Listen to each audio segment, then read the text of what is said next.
This is my prayer for the church. In the name of the Father, the Son, the Holy Spirit. Amen. Gracious Father, we thank you for the gift of your church, our mother and teacher, who faithfully guards and proclaim your word. We thank you for the scriptures entrusted to her care, for the wisdom handed down through the ages, and for shepherds who teach with courage and compassion.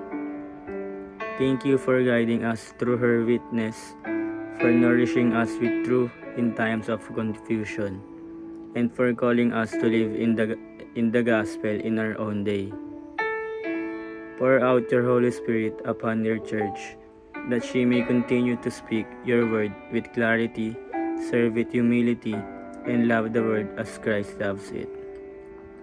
Strengthen us, your people, to listen with open hearts, to grow in faith and hope, and to become living signs of your truth and mercy. For all your blessings, seen and unseen, we give you praise and thanksgiving, now and forever. Amen. In the name of the Father, the Son, the Holy Spirit. Amen.